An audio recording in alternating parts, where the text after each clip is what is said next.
Gregory Brown, Maritime Strategies International. So Gregory, we find ourselves here in Dubai, and one of the questions we tackled was, is this part of the world in OSV terms an oasis?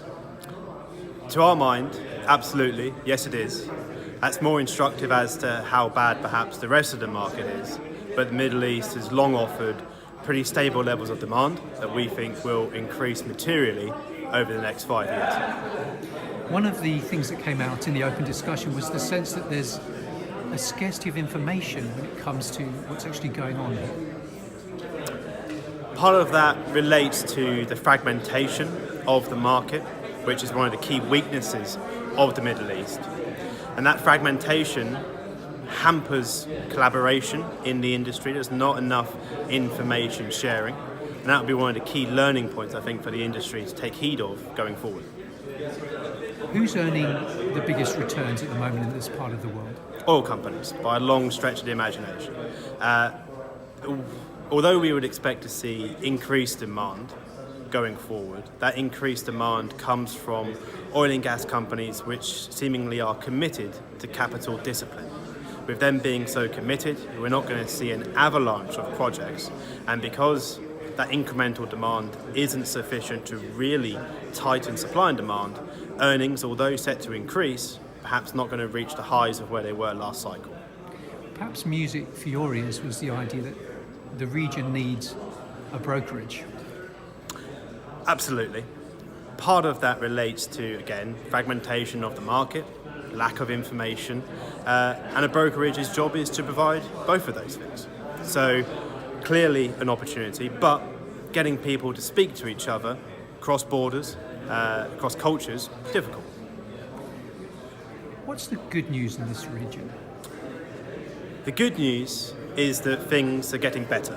For those who are resilient enough to have lasted this long, lasted through the worst downturn since the 1980s, the market is improving. It's improving on the back of a number of states increasing production, increasing their capital budgets. It's not going to be as good as it was last cycle, but we're coming from the lows, the very, very depths of the market. So things are improving, and we're in the early stages of that recovery. One of the striking features of that recovery is that the different nations here seem to be recovering at the same rate. In terms of the paced recovery, the Middle East is quite unique in that way. If you were to look at other geographical regions, you tend to have one standout and a lot of people then perhaps not performing quite so well. In the Middle East, both Saudi Arabia, the UAE and Qatar are coming back quite materially. Saudi Arabia, Aramco, probably at the top of that curve, but that's not to say that opportunities are not manifesting themselves in the likes of Abu Dhabi and Qatar as well. Perhaps one of the countries that has yo-yoed in contrast is, of course, Iran. Yes. Now, as a brokerage, there's not too much opportunity in so much as it's a domestic supply chain. There's a distinct lack of visibility for obvious reasons. The Iranian projects around South Parts, they do continue, but having visibility on what's going to go in the next 2 or 3 years will take a mind far smarter than my own. And finally, I asked you how you regarded market prospects on a scale of 0 to 10 for the year ahead, and also how, if you were mandated to invest in the region, you would allocate your spend. If last year was a 5, we would expect 2019 to be about 6.5, but thereafter it should get better. We're not going to get back to the 10, which would be 2012 to 2014, but we think we could get to around about an 8 in the next 5 years. Now, within the context of that, if you were prudent enough to give me 500 million, that gets you an awful long way. I think 500 million would go a long way to consolidating some fragmented parts of the supply chain, and in order to take advantage of the opportunities that we see, I believe that that money could be spent in terms of acquiring some shallow water construction tonnage and the support vessels and infrastructure that would surround it.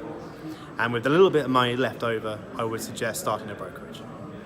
And definitely the final question. We're talking at the end of day 2 of the Middle East Offshore Support Journal Conference. How have you found the event? I would thoroughly recommend it to anyone considering gathering market intelligence in the Middle East, as well as networking with a number of industry players and stakeholders in the industry. I think it's been a fantastic event, well organised, with a very strong agenda.